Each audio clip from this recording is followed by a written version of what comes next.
What's going on, guys? So this is my first video doing something like this where I'm in front of the camera and actually talking and stuff. But basically today I'm going to give the 2020 Dallas Cowboys schedule week-by-week predictions. We're just going to start week 1 against the Rams, and I'll give some more analysis on each game as we get closer to the beginning of the season. But right now I'm just going to kind of give a short preview and my analysis. So we're playing the Rams in LA. And this is the first game of the new stadium for the Rams. So I'm kind of picking them against the Cowboys. Now, I could see it going either way. We've kind of flip-flopped the past couple seasons. Our signature win last year was against the Rams at home, and they beat us pretty good in the playoffs the year before. So, like I said, I could see us winning, but I picked LA. Week 2, I'm just looking at my computer. I have the notes on there with the schedule and everything. We'll play the Falcons.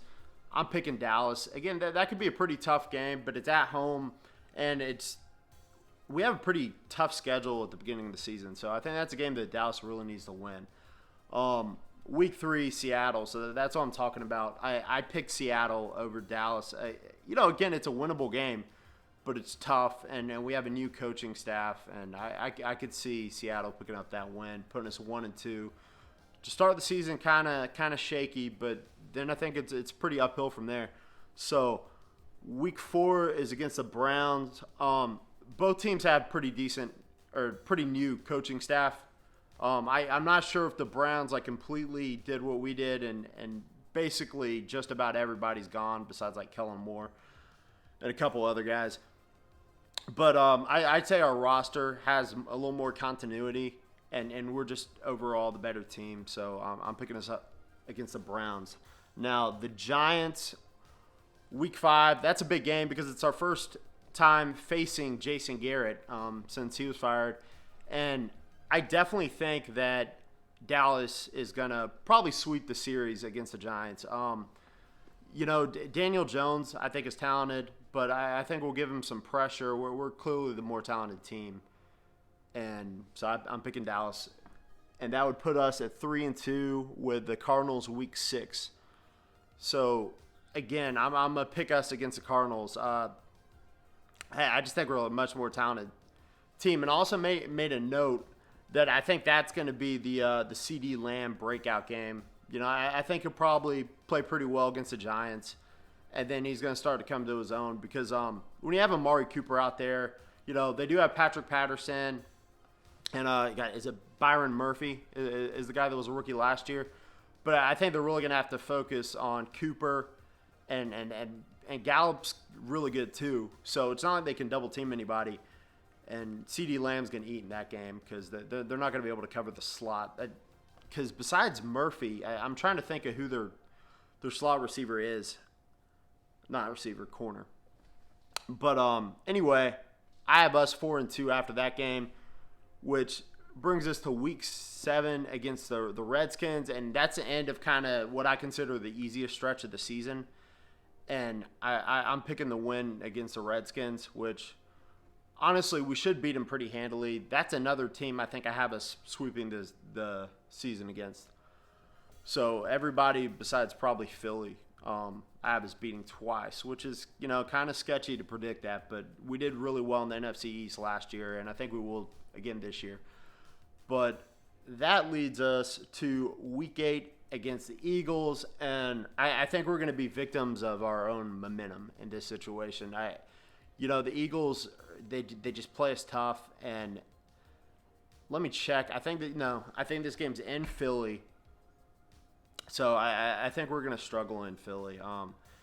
It's just my gut instinct there. Usually we tend to struggle against them more later in the season, but I have us going 1-1 against the Eagles, and I kind of think we're more likely to lose this game and beat them later in the season this year.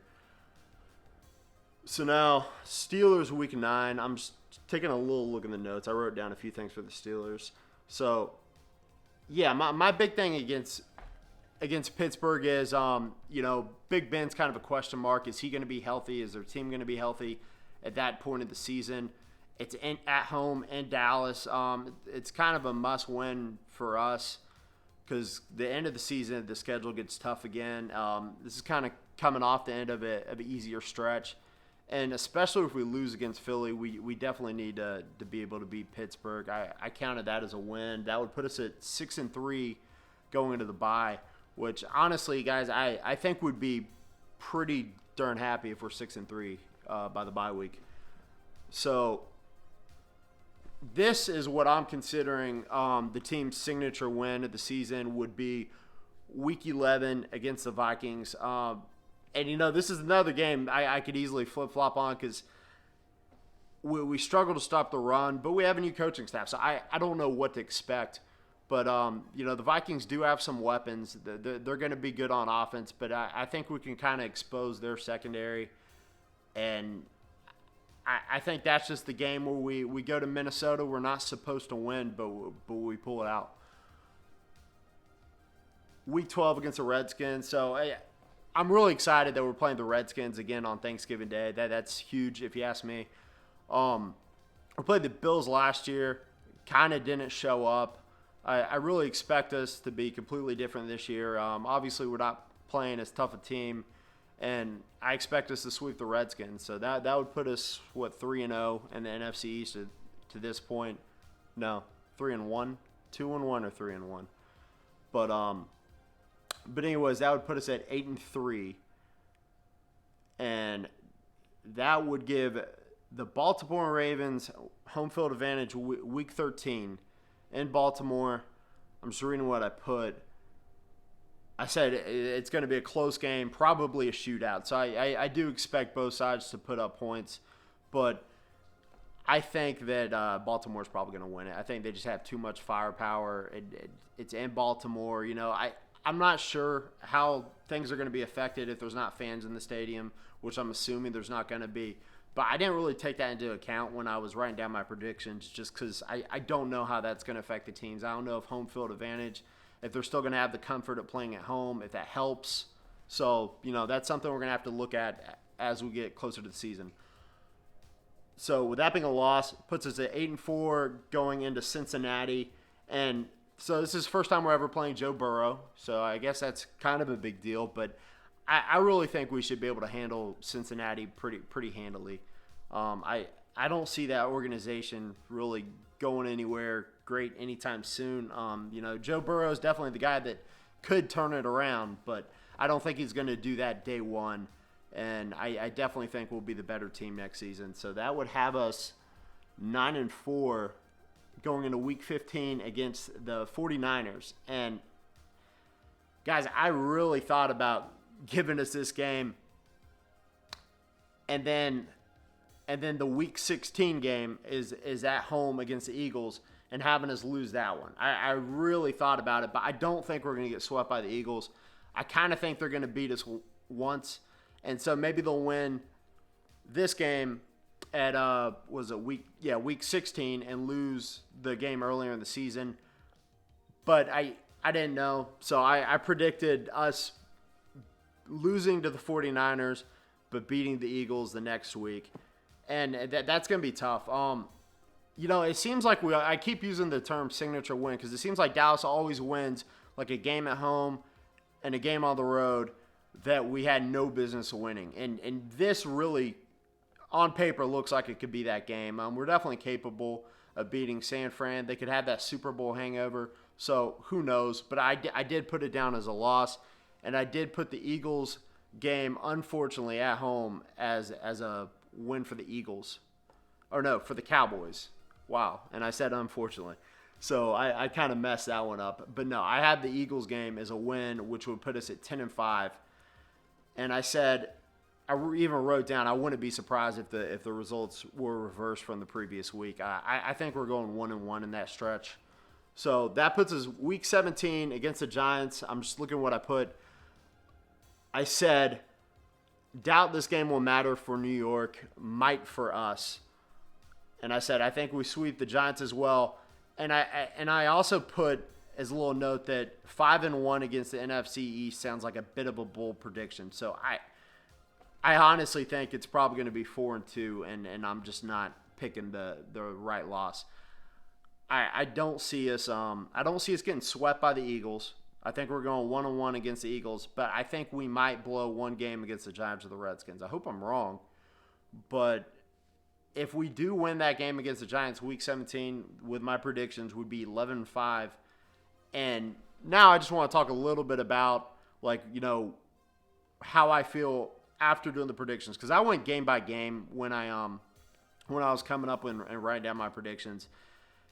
And so, without looking at the schedule, I think we're probably like a 10-6 team, 7-9 being like the low end, and maybe 8-8, but I would say 7-9, and then 11-5, 12-4 kind of being like the high end. So I do think it's a little liberal of me to put 11-5 as my prediction, because we could easily be like a 7 not 7-9. God, I'm not used to talking in front of the camera, but 9-7. So I think we're probably somewhere in between 9-7 and 11-5. Obviously, I predicted 11-5. I'd kind of like to hear other people's predictions. So, guys, if you enjoyed this video, do me a big favor and smash the like button and the subscribe button. And I also want y'all to check out my two buddies' YouTube channels. Pantherology is one. My buddy Clay covers the Carolina Panthers.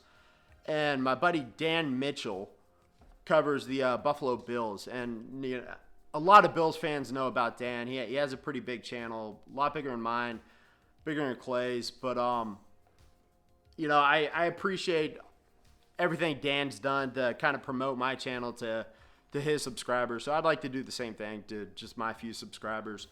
But, guys, I think that's pretty much it. There's going to be some more content coming. I'm from Texas. Big Texas Rangers fan, big Dallas Cowboys fan, big San Antonio Spurs fan. So I'll do more videos on that. Let me know if you enjoyed this, but I'm out. Peace.